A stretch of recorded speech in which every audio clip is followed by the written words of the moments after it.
Frank Parsons lahir pada tanggal 14 November 1854 sampai 26 September 1908. Ia adalah seorang profesor reformis sosial dan intelektual Amerika. Meskipun ia belajar dan lulus sebagai insinyur dari Universitas Cornell, ia lulus ujian pengacara negara bagian Massachusetts dan menjadi pengacara pada tahun 1881. Pada tahun 1881, ia juga menjadi profesor di Sekolah Hukum Universitas Boston selama lebih dari 1 dekade dan mengajar di Sekolah Tinggi Pertanian Negeri Kansas selama beberapa tahun. Sebagai komentator sosial terkemuka di era progresif, ia adalah penulis selusin buku dan lebih dari 125 artikel majalah dan surat kabar tentang berbagai topik reformasi moneter, regulasi monopoli, kepemilikan properti kota, pembentukan demokrasi langsung, dan hal-hal lainnya. Parsons juga dikenal luas sebagai bapak gerakan bimbingan karir. Pendekatan trait and factor dalam pemilihan karir berfokus pada kecocokan antara karakteristik individu seperti kepribadian, minat, dan kemampuan dengan faktor yang dibutuhkan dalam pekerjaan. Model ini berasumsi bahwa setiap individu memiliki satu tujuan karir yang ideal dan pemilihan pekerjaan yang dilakukan secara rasional. Teori ini didasarkan pada pemikiran F. Parsons 1909 yang menekankan pentingnya memahami diri sendiri, memahami pekerjaan, dan mencocokkan keduanya. Miller 1974 menambahkan bahwa pendekatan ini menganggap setiap individu memiliki kesempatan untuk memilih pekerjaan yang sesuai. Namun, teori ini dikritik oleh Krumboltz 1994 karena tidak mempertimbangkan faktor emosional, keterampilan, pencarian kerja, atau aspek sosial seperti pekerjaan ganda dalam keluarga.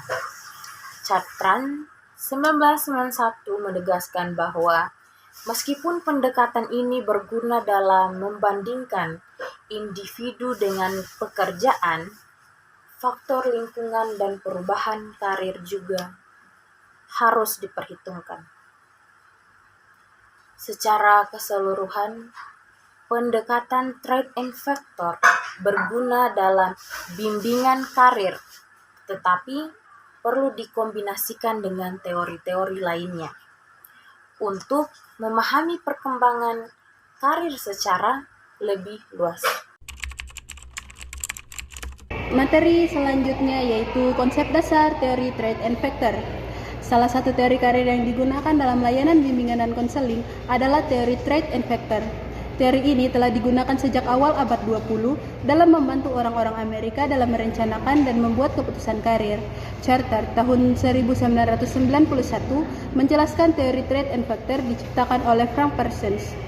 Saat itu, kebutuhan akan perencanaan karir dan membuat keputusan karir menjadi prioritas utama di Amerika. Oleh karena itu, Frank Parsons menciptakan teori tersebut. Teori trait and factor memiliki asumsi dasar.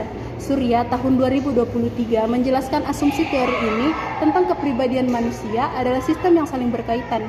Selain itu, teori ini berpandangan bahwa jika seseorang hendak mengembangkan potensinya, maka perlu diberdayakan pemahaman dan pengetahuan diri.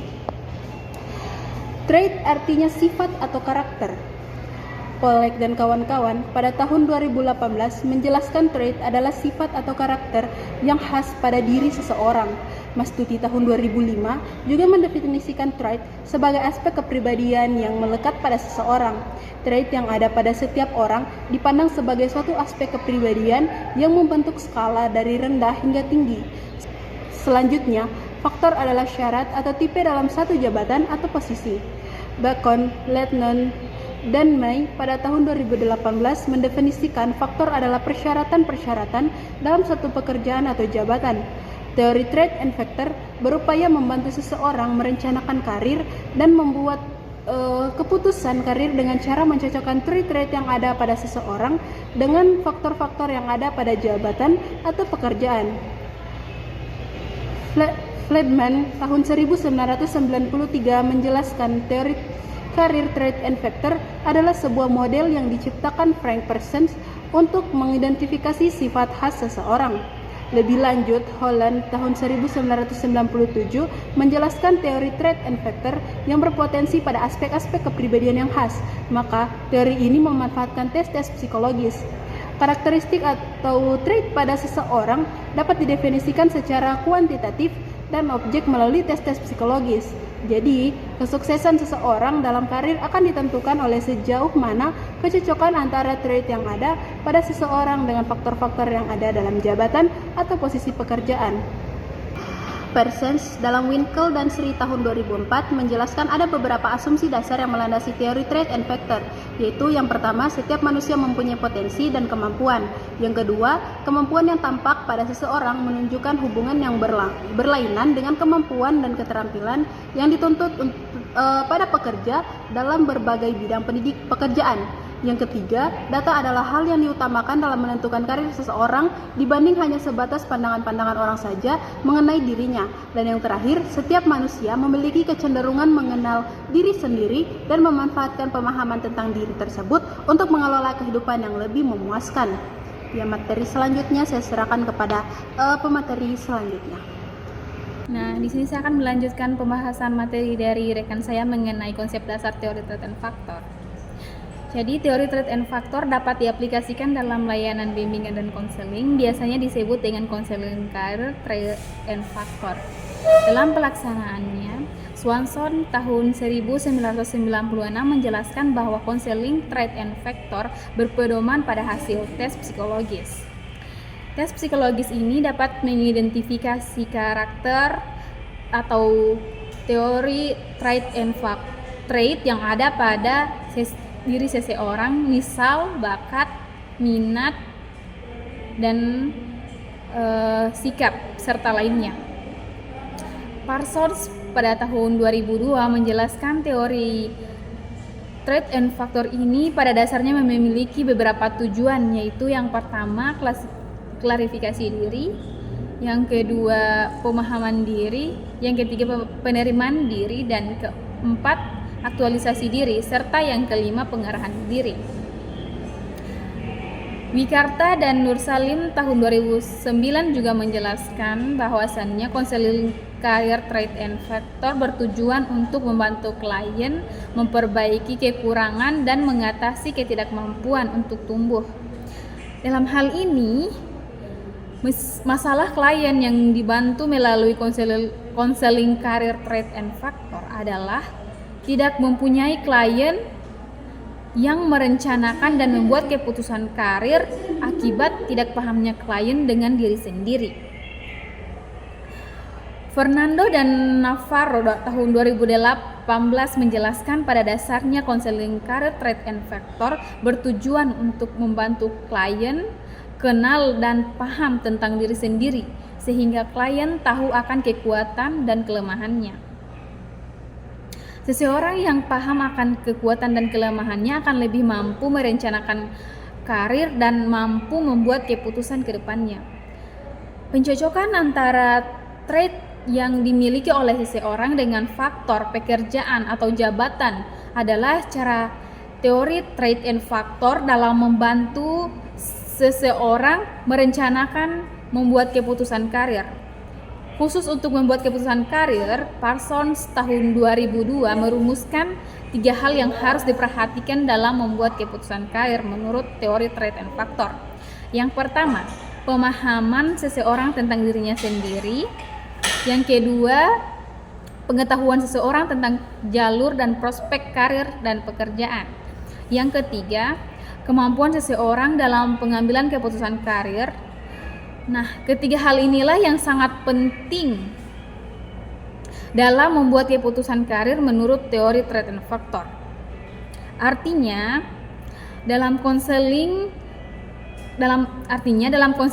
karir yang terpenting adalah konselor membantu klien dalam memahami dirinya agar klien dapat memahami dirinya sendiri, maka dapat digunakan tes-tes psikologis yang dapat mengidentifikasi aspek-aspek kepribadian klien. Selanjutnya, konselor perlu membantu klien dalam memahami macam-macam pekerjaan dan karir, misal jalur untuk dapat berkarir dalam suatu pekerjaan dan prospek pekerjaan. Selanjutnya yang terpenting adalah konselor perlu membantu klien membuat keputusan karir. Klien yang telah paham dengan dirinya memiliki pengetahuan tentang jenis karir dan pekerjaannya cenderung memahami dirinya dan tidak tahu informasi jenis karir dan pekerjaan. Klien yang seperti ini cenderung ragu dalam membuat keputusan karir atau asal-asalan dalam membuat keputusan karir. Jadi oleh karena itu, teori karir trait and factor dapat menjadi salah satu alternatif atau solusi dalam membantu klien merencanakan serta membuat keputusannya. Pemilihan karir trait and factor. Salah satu keputusan yang penting dalam kehidupan seseorang adalah mengambil keputusan yang berhubungan dengan pilihan karirnya. Ketika pilihan karir yang baik akan mempengaruhi keseluruhan kehidupan individu. Keputusan dalam pemilihan karir itu merupakan suatu keputusan yang benar-benar harus dipikirkan dan dipertimbangkan agar tidak salah dalam memilihnya. Karir merupakan suatu hal yang amat penting bagi siswa untuk kesuksesan karirnya nanti, dan suksesnya suatu karir berawal dari bagaimana ia merencanakan dan menentukan pemilihan karirnya, sebagaimana diketahui jika karir merupakan suatu rangkaian pekerjaan seseorang dalam hidupnya. Sekarang ini yang terjadi pada siswa di sekolah yaitu mengalami kecemasan dalam pemilihan karir, yang mana siswa merasa ragu dan gelisah untuk memilih karirnya. Munculnya suatu kecemasan dan suatu yang lain dialami seseorang yang tidak menyenangkan, itu merupakan keputusan yang akan berpengaruh ke kehidupannya, dan biasanya itu akan berlangsung sebentar saja. Kecemasan itu bisa terjadi karena individu tidak mampu atau tidak bisa menyesuaikan diri terhadap lingkungannya, sehingga kecemasan ini timbul dikarenakan manifestasi perpaduan berbagai emosi. Wiramiharja menjelaskan bahwa suatu perasaan yang sifatnya umum, di mana seseorang merasa ketakutan, kehilangan percaya diri yang tidak jelas asalnya atau pemicunya itu disebut dengan kecemasan. Ketika kecemasan itu tidak bisa ditanggapi dengan rasional, maka kecemasan tersebut akan membuat peserta didik dalam suatu tekanan sehingga semakin ada kegelisahan, ketakutan, atau yang bisa disebut dengan kecemasan itu peserta didik, jadi tidak bisa menentukan pilihan karirnya sesuai dengan bakat, minat, dan kemampuan yang dimilikinya. Pemilihan karir adalah proses yang kompleks dan melibatkan berbagai tahapan yang saling terkait, terutama dalam pendekatan trait and factor. Tahap pertama adalah identifikasi diri, di mana individu harus memahami kepribadian, minat, nilai, dan keterampilan mereka.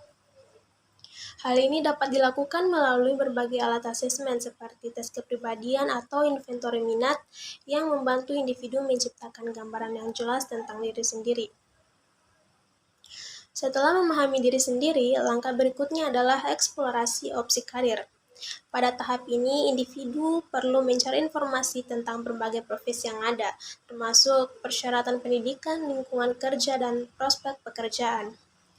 Penelitian ini dapat dilakukan melalui sumber daya online, wawancara dengan profesional di bidang yang diminati, atau menghadiri pameran karir.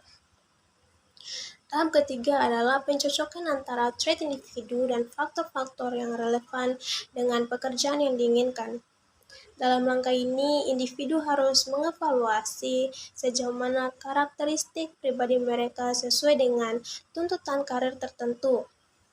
Misalnya, jika seseorang memiliki minat yang kuat dalam seni dan kemampuan kreatif, karir di bidang desain grafis mungkin menjadi pilihan yang cocok. Setelah melakukan pencocokan, tahap selanjutnya adalah pengambilan keputusan. Di sini, individu harus mempertimbangkan berbagai faktor termasuk peluang kerja, stabilitas finansial, dan kepuasan pribadi dalam karir yang dipilih. Proses ini sering melibatkan diskusi dengan mentor atau konselor karir untuk mendapatkan perspektif tambahan. Akhirnya, tahap terakhir adalah perencanaan dan aksi. Di tahap ini, individu harus merancang langkah-langkah konkret untuk mencapai tujuan karir mereka, seperti mengambil kursus tambahan, mencari pengalaman kerja, atau membangun jaringan profesional. Dengan mengikuti tahapan ini secara sistematis, individu dapat membuat keputusan yang lebih baik dan lebih terarah, sehingga meningkatkan kemungkinan mencapai kepuasan dan kesuksesan dalam karir yang dipilih. Baik, di sini saya akan melanjutkan. Pemilihan karir sangatlah membutuhkan proses yang lama, dan karir juga merupakan bagian dari proses perkembangan kehidupan seseorang nantinya. Seseorang pada umumnya akan memikirkan karirnya yaitu ketika ia meranjak dewasa awal atau pada siswa SMA atau SMK. Siswa SMA aspirasi karirnya ini memasuki tahap realistis yang mana sudah memulai menyesuaikan bakat, minat, dan kemampuannya untuk karir ke depannya. Karena siswa ini seharusnya sudah menentukan karir apa yang akan dipilihnya sampai kelanjutan studi ke depannya. Ketika ia dihadapkan dengan harus memilih karir, maka sangat banyak pertimbangan yang akan dipikirkannya, karena pertimbangan-pertimbangan ini yang nantinya akan menjadikan suatu kecemasan siswa dalam memilih karirnya. Dalam mengatasi hal tersebut dibutuhkan bimbingan karir bagi siswa, yang mana bimbingan karir ini dapat didefinisikan sebagai upaya yang dilakukan konselor untuk menolong individu. Dalam hal ini siswa memahami diri sendiri dan lingkungannya dalam proses memilih dan mengembangkan diri sendiri terhadap karir yang akan ditempuh melalui serangkaian kegiatan pendampingan dan konsultasi. Sebagaimana bimbingan karir lebih banyak fokus pada perencanaan hidup dan lingkungan sekitar agar mereka mendapatkan prospek yang luas dan positif tentang karirnya. Dengan begitu, di dalam proses memilih juga diperlukan perhitungan baik dan buruknya atau suatu alternatif lainnya dari keputusan tersebut. Untuk mengatasi kecemasan tersebut dapat digunakan pendekatan Triad and Factor. Triad and Factor menjadi corak konseling yang menekankan pemahaman individu melalui testing psikologis dan penerapan pemahaman itu dalam memecahkan beraneka problem yang dihadapi, terutama menyangkut pilihan karir. Tujuan dari konseling Triad and Factor. Teori Triad merupakan sebuah model untuk mengidentifikasi trait-trait dasar yang diperlukan untuk menggambarkan suatu kepribadian. Trait didefinisikan sebagai suatu dimensi yang menetap dari karakteristik kepribadian. Hal tersebut yang membedakan individu dengan individu yang lain. Sugiharto menjelaskan beberapa tujuan dari konseling Triad and Factor, yaitu adalah pertama, menolong seseorang menggapai pertumbuhan, kesempurnaan dalam berbagai aspek kehidupan. Kedua, membantu individu dalam mendapatkan kemajuan, menguasai serta mengatur diri dengan cara membantunya memperhitungkan kekuatan dan kelemahan diri dalam kegiatan kemajuan tujuan hidup dan karir. Yang ketiga, membantu individu untuk memperbaiki kekurungan, ketidakmampuan, dan keterbatasan diri, serta membantu perkembangan serta integrasi kepribadian. Selanjutnya, prinsip Selanjutnya, prinsip counseling trade and factor yakni membantu memecahkan masalah klien yang berkenaan dengan karirnya.